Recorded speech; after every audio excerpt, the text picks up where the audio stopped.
Pemerintah memberi lampu hijau bagi sekolah untuk memulai proses belajar tatap muka secara terbatas. Skema pelaksanaan sendiri masih terus disiapkan oleh pemerintah daerah dengan menerapkan protokol kesehatan. Lalu bagaimana persiapan pemerintah daerah, salah satunya Jawa Timur? Saya langsung sapa Wakil Gubernur Jawa Timur, Emil Dardak. Selamat malam, Pak Wagub.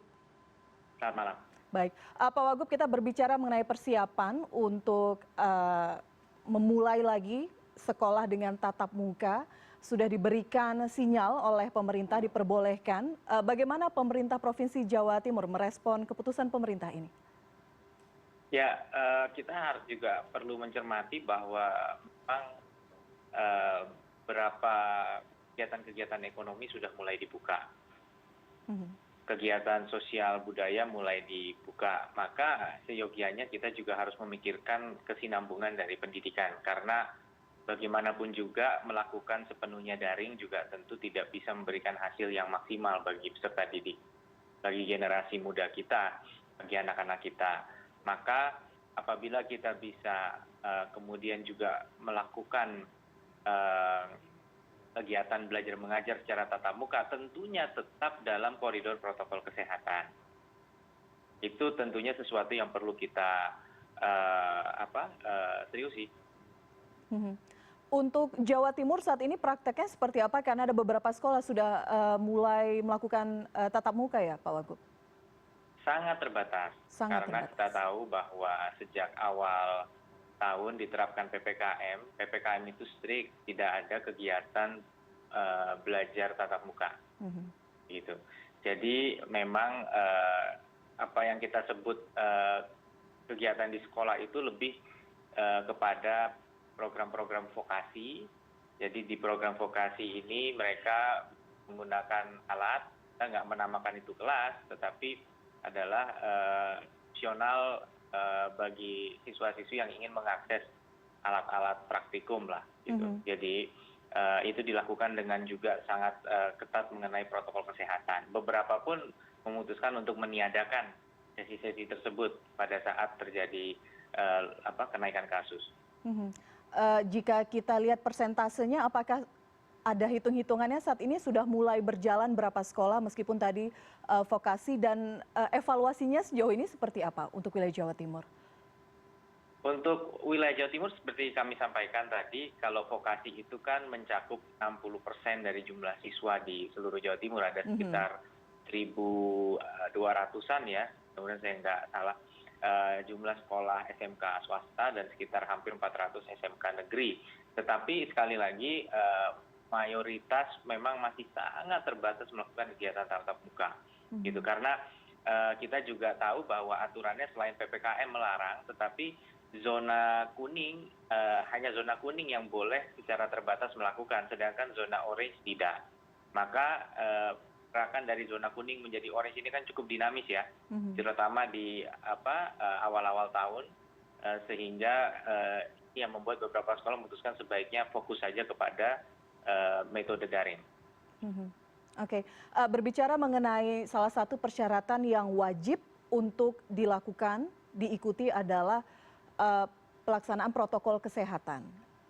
Ada kekhawatiran bahwa tidak semua sekolah kemudian memiliki dana untuk ini, memiliki cukup modal untuk menyediakan ataupun menyiapkan protokol kesehatan. Bagaimana Pak Wagub melihat ini? Baik, pertama kalau kita bicara mengenai sekolah tatap muka atau sekolah pada umumnya, ini ada dua bidang kewenangan utamanya, yaitu SD dan SMP di kabupaten kota, SMA dan SMK di provinsi. Nah kemudian kalau yang madrasah, ibtidaiyah, tsanawiyah, aliyah, kesemuanya di bawah kewenangan Kementerian Agama. Nah kalau kita bicara mengenai pendanaan khusus yang menjadi kewenangan Pemprov, dalam hal ini SMA dan SMK, kita memberikan apa yang disebut sebagai biaya penunjang operasional penyelenggaraan pendidikan. Semacam BOS lah, dana BOS, tetapi bersumber dari APBD provinsi. Kami melihat tentunya ini dapat digunakan untuk memberikan kesiapan bagi sekolah dalam melaksanakan protokol kesehatan. Begitu pula BOS tentunya juga boleh digunakan.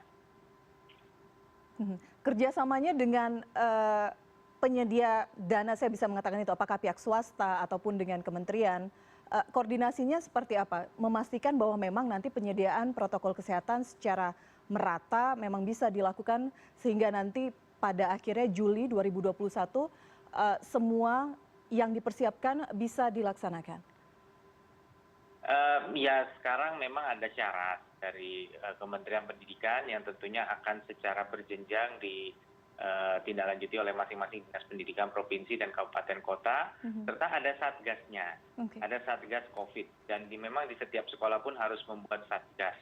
Nah tujuannya adalah untuk memastikan misalnya setiap siswa-siswi yang datang harus dicek mereka dalam keadaan sehat atau jangan-jangan meriang, flu, dan lain sebagainya, itu tidak boleh datang ke sekolah karena tentunya ada risiko apabila kondisi badannya tidak fit.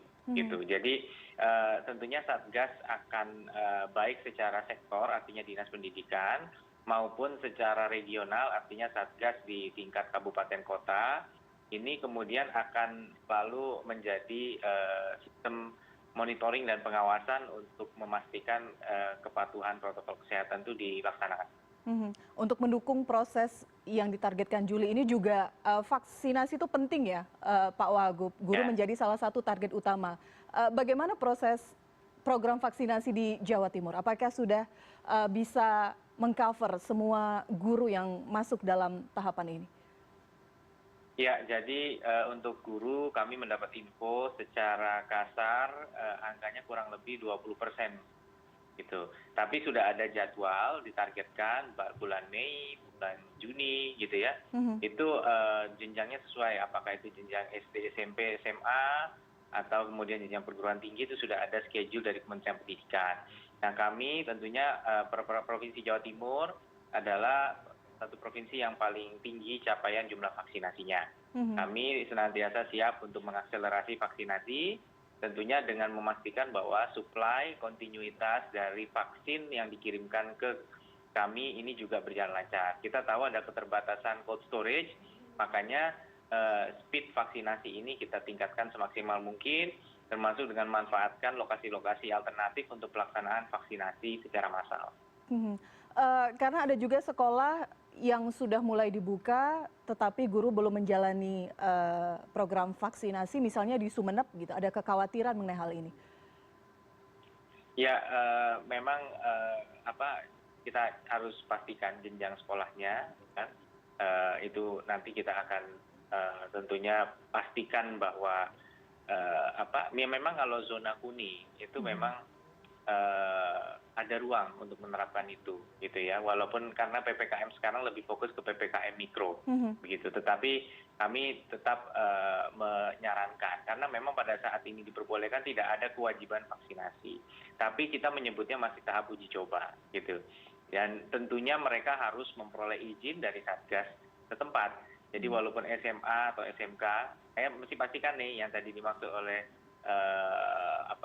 Mbak Elvira ini sebenarnya adalah yang kewenangan Pemprov atau kewenangan di jenjang lain. Tetapi kalaupun itu kewenangan kita pun harus mendapat persetujuan dari Satgas tempat. Dalam hal ini komandonya ada di Bupati Wali Kota.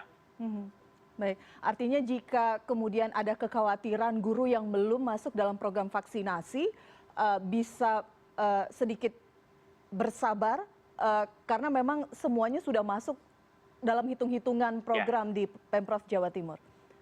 Karena begini, kita tahu anak sekolah kan nggak mungkin divaksinasi karena kan belum bisa untuk usia di bawah 18 tahun ya, gitu.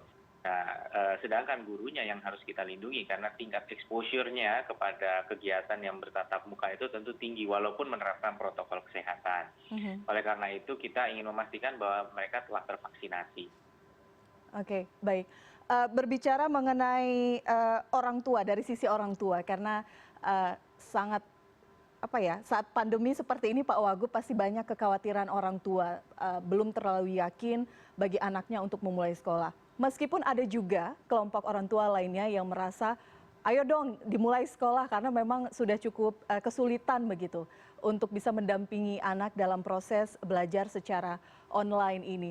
Bagaimana mendorong agar sosialisasi ini bisa disampaikan dengan lancar kepada orang tua sehingga pesan-pesan itu bisa membuat orang tua tidak ragu begitu? Ya, sekarang begini, pada esensinya orang tua punya hak untuk pada saat pandemi ini belum dideklar selesai, untuk tidak mengikut sertakan anaknya ke dalam program tatap muka. Itu sudah jelas. Nah, sekarang kita memang mensosialisasikan bukan untuk terlalu mencoba meyakinkan, tetapi sebenarnya secara gradual kami melihat juga kalau sudah terlihat bahwa ternyata betul di sekolah bisa tertib, ini kan banyak hal-hal detail yang harus dipastikan. Contohnya jam istirahat. Mungkin sebaiknya continue ditiadakan misalnya. Kemudian juga jarak antar siswa, maksimum satu kelas kan 18 siswa kalau untuk jenjang menengah. Tapi kemudian kalau PAUD maksimal 5, sekolah luar biasa maksimal 5 gitu. Jadi diambilkan sesuai dengan standar ruang kelas, ruang belajar, berapa yang bisa memberikan jarak 1,5 meter. Tapi kan ada istilah the devil is in the detail, artinya hal-hal yang rinci itu yang penting. Kalau misalnya tetap ada istirahat, riskan. Kantin sementara tidak boleh ada. Kegiatan fisik seperti penjas juga pendidikan jasmani juga ditiadakan. Itu adalah cara-cara untuk mengurangi, meminimalisir risiko. Satu lagi yang tidak kalah penting adalah sarana transportasinya. Kalau justru ada risiko tertularnya itu di sarana transportasi itu kan juga. Jadi kita tetap bukan targetnya ayo sebanyak-banyaknya gitu, tetapi ini adalah proses yang membutuhkan keyakinan dan usaha bersama. Jadi tidak bisa apalagi orang tua setengah hati, wah berat. Cuma ada cerita menarik juga, beberapa waktu yang lalu saat ujian akhir, ujian sekolah, itu ada juga yang komplain ke saya, Pak jangan diadakan gitu. Yang komplain lebih banyak muridnya tapi dan mungkin karena kalau ujiannya dianggap langsung dia nggak siap karena udah mempersiapkan diri untuk ujian sistem daring gitu. Tapi kita ingin pastikan bahwa ujian daring pun tetap tidak memungkinkan peserta didik untuk melakukan hal-hal yang sifatnya kecurangan. Memang perlu penyesuaian pada saat awal online, perlu penyesuaian mungkin pada saat nanti diputuskan secara offline juga akan kita perlu waktu. Kita sudah pengalaman hampir 1 tahun melakukan pendidikan daring, tentunya grafiknya kan ini ya dalam hal kemampuan satuan pendidikan untuk menyelenggarakan. Sekarang kita sudah bisa kok, tapi rasanya kok tidak fair kita melihat bahwa tempat-tempat lain mulai dibuka gitu ya, sedangkan pendidikan yang merupakan hal yang sangat esensial justru kita tidak berikhtiar. Tapi sekali lagi ini adalah ikhtiar, artinya bahwa keikutsertaannya ini harus benar-benar berdasarkan kesiapan lahir batin dari orang tuanya juga gitu. Karena ini teamwork ini yang sekolah menjaga, tetapi dari gerbang sekolah sampai ke rumah itu kan adalah peran orang tua. Nah, untuk menimbulkan keyakinan tadi, seperti tadi Pak Wagub sampaikan, mungkin saja kan ada improvisasi-improvisasi yang dilakukan oleh tiap daerah, oleh tiap sekolah. Secara regulasi mungkin saja akan berbeda.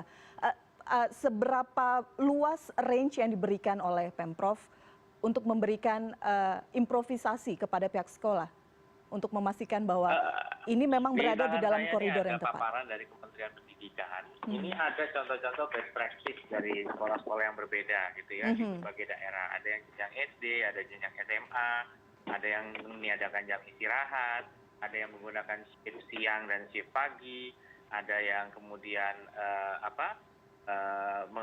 melakukan evaluasi pembelajaran tatap muka secara mingguan. Jadi best practice ini adalah ruang untuk kemudian sekolah melakukan sesuai dengan kearifan lokal, sesuai dengan konteks-konteks lokal. Nah, gitu. Jadi artinya ada ruang yang sangat luas untuk melakukan improvement, tetapi standar minimum nggak boleh dilanggar. Tiba-tiba dia berinovasinya adalah jejelit murid lebih banyak, itu nggak boleh. Misalnya yang tidak dia meniadakan penjas, dia malah bikin senam dengan tujuan agar anak-anak sehat, bahaya gitu malah gitu kan. Karena justru di saat itulah mungkin terjadi interaksi main-main dan sebagainya yang tentunya agak riskan. Kantin misalnya dibuka padahal belum dibolehkan untuk dibuka, itu kan bahaya. Kalau anak-anak pulang, dan bagaimana mencegahnya? Nah, hal-hal seperti inilah yang membutuhkan evaluasi. Makanya tadi kalau bahasanya kita bagaimana meyakinkan orang tua, kayaknya kita bukan mencoba meyakinkan deh. Kita menunjukkan bahwa pihak negara melakukan ikhtiar untuk bisa menyelenggarakan pendidikan tatap muka dengan optimal. Tetapi orang tua tetap perlu menilai dengan seobjektif mungkin apakah mereka yakin. Nah, cuman jangan kemudian orang tuanya nungguin di depan kelas juga, karena itu juga malah menambah risiko gitu. Ya, ini hal-hal yang tidak esensial seperti orang tua nungguin depan kelas itu tidak diperkenankan. Gitu. Tetapi bahwa orang tua harus, ini adalah teamwork ini gitu antara sekolah dengan orang tua. Itu makanya kita menyajikan dengan apa adanya, bukan mencoba meyakinkan, tetapi menyajikan seobjektif mungkin. Orang tua punya tolok ukur seberapa nyaman mereka terhadap itu, dan kita bisa terus mengevaluasi untuk memperbaiki. Baik, harapannya memang kerjasama saling merangkul antara sekolah dan orang tua bisa dilakukan. Tujuannya memang kita mengharapkan agar anak didik bisa mendapatkan pendidikan dengan baik, tapi juga di sisi lain faktor kesehatan keselamatan tidak boleh dilupakan. Kita tunggu bagaimana nanti berjalannya proses ini, masih cukup panjang, masih banyak persiapan yang harus dilakukan. Tapi sebelumnya terima kasih sudah berbincang, sharing informasi bersama kami malam hari ini Pak Wagub. Selamat malam. Malam. CNN Indonesia Newscast akan segera kembali dengan beragam informasi lainnya usai jeda.